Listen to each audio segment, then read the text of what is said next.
यह love story मेरी भाभी की है जो आगरा में रहती थी। शादी के बाद मैं उनसे पहली बार मिला, तभी घुल मिल गया। तब उन्होंने मुझे अपनी लव स्टोरी के बारे में बताया। मेरी भाभी का नाम तान्या था। जब वह गोवा में रहती थी, घर पर 9 देवी पूजा हो रही थी।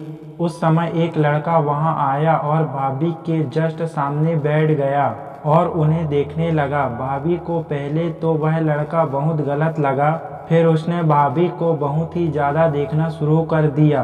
तान्या भाभी को बहुत प्रॉब्लम होने लगी और उन्होंने बहुत अनाप शनाप बोल दी उस लड़के को। एक दिन जैसे ही वो भाभी के पास आया, भाभी ने एक जोर का थप्पड़ उसके गाल में जड़ दिया। वह लड़का बहुत डर गया और उस लड़के ने भाभी को देखना बंद कर दिया। वह लड़का उन्हें अब परेशान नहीं कर रहा था, उसने उनकी गली में आना भी बंद कर दिया था। भाभी को बहुत परेशानी होने लगी क्योंकि वो लड़के के परेशान करने की उन्हें आदत हो गई थी। अब उसे याद करने लगी, पर वो लड़का उन्हें कहीं नहीं दिखा। उस दिन भाभी की छोटी बहन का जन्मदिन था। सभी मस्ती कर रहे थे। भाभी भी ऑलमोस्ट उसे भूलने वाली थी, लेकिन उस दिन वह लड़का फिर आ गया और आते ही उसने भाभी को हाय कहा। इस बार भाभी ने कुछ नहीं कहते हुए उसे हाय का जवाब दिया। इससे वो लड़का समझ गया कि कुछ तो बात है। फिर मेरी भाभी के भैया आए और बोले, अरे अमन, तू यहाँ क्या कर रहा है? चल थोड़ी बर्थडे में हेल्प करा। तो वह लड़का हेल्प कराने लगा।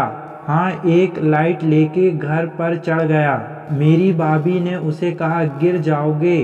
तो उसने कहा, तुम हो तो सही मुझे संभालने के लिए। भाभी ने स्माइल की, वो भी स्माइल करने लगा। फिर बर्थडे सेलिब्रेट हुआ। सभी पार्टी में एंजॉय करने लगे। तभी वो लड़का आया और बोला, तान्या, मैं तुमसे कुछ कहना चाहता हूँ। तो भाभी ने बोली, कहो। तो उसने कहा, क्या तुम मेरा टाइम पास बनोगी? तो भाभी ने कहा, क्या कह रहे हो?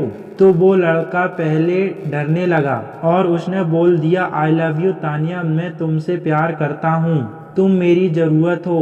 भाभी तो पहले से ही उसे प्यार करती थी, लेकिन फिर भी बोल दिया, सोच कर बताऊंगी, तुम अपना फ़ोन नंबर दे दो। 2 दिन बाद भाभी ने आई लव यू टू अमन बोल दिया और लव स्टोरी शुरू हो गई।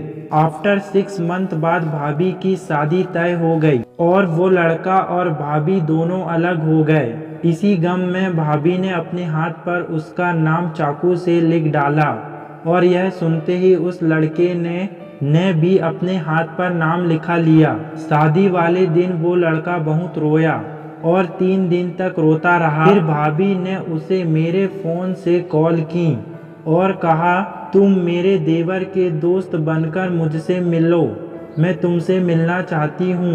और वो आ गया और मौका देखकर मैंने उन दोनों को मिलाया। वो लड़का और भाभी मिलते ही दोनों बहुत रोए।